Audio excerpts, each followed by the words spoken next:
ഇന്ന് നമ്മൾ ചെയ്യുന്നത് ബ്രസീലിയൻ ലെമണേഡ് എന്ന് പറഞ്ഞ റെസിപ്പിയാണ്.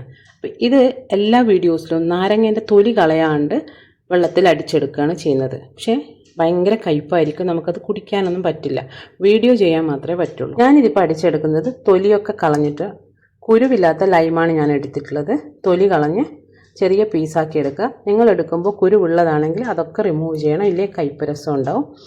തോലും കുരുവും മാറ്റിയിട്ട് ഇതുപോലെ ചെറിയ പീസാക്കി മുറിച്ചെടുക്കുക. ഈ ഡ്രിങ്ക് നമുക്ക് സാധാരണ നാരങ്ങ വെള്ളമൊക്കെ കുടിക്കുന്ന പോലെ കുടിക്കാൻ പറ്റില്ല. അപ്പോൾ ഇതൊരു ഹെൽത്തി ഡ്രിങ്ക് എന്നൊന്നും പറഞ്ഞുകൂടാ. എപ്പോഴെങ്കിലുമൊക്കെ ഒരു ചേഞ്ചിന് നമുക്കിത് ഉണ്ടാക്കി കഴിക്കാം. ചെറിയ പീസാക്കിയ ലൈം ഞാൻ മിക്സീൻ്റെ ജാറിലേക്ക് ഇട്ട് കൊടുത്തിട്ടുണ്ട്. ഇനി കുറച്ച് വെള്ളവും ഐസ് ക്യൂബ്സും ഇട്ടിട്ട് നന്നായിട്ട് തന്നെ അടിച്ചെടുക്കണം. ഒരു വെള്ള കളർ വരും, പതഞ്ഞ് വരും, നന്നായിട്ട് അരയാൻ വേണം. ഇനി ഇതിലേക്ക് നല്ല ഐസ് വാട്ടർ ഒഴിച്ചു കൊടുക്കുക. ഇനി ഞാൻ 2 ടേബിൾ സ്പൂൺ കണ്ടൻസ് മിൽക്ക് ചേർത്ത് കൊടുക്കുന്നുണ്ട് മധുരത്തിന്. നന്നായിട്ടൊന്ന് അടിച്ചെടുക്കുക, എന്നിട്ട് അരിച്ചിട്ട് ഗ്ലാസ്സിലേക്ക് ഒഴിക്കുക. ഇനി നിങ്ങൾക്ക് പഞ്ചസാര വേണമെങ്കിൽ അത് ചേർത്ത് കൊടുക്കാം.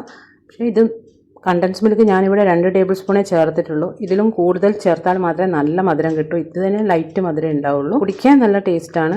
പക്ഷേ എല്ലാ ദിവസവും എപ്പോഴും ഒന്നും നമുക്ക് കഴിക്കാൻ പറ്റില്ല, ഹെൽത്തി അല്ല. അപ്പോൾ എല്ലാവരും ചെയ്ത് നോക്കുക. ഇഷ്ടപ്പെട്ടാൽ ലൈക്ക് തരാൻ മറക്കരുത്. സബ്സ്ക്രൈബ് ചെയ്യാണ്ട് കാണുന്നവരുണ്ടെങ്കിൽ ഒന്ന് സബ്സ്ക്രൈബ് ചെയ്ത് സപ്പോർട്ട് ചെയ്യുക. നല്ല നല്ല വീഡിയോസുമായിട്ട് നാളെ കാണാം.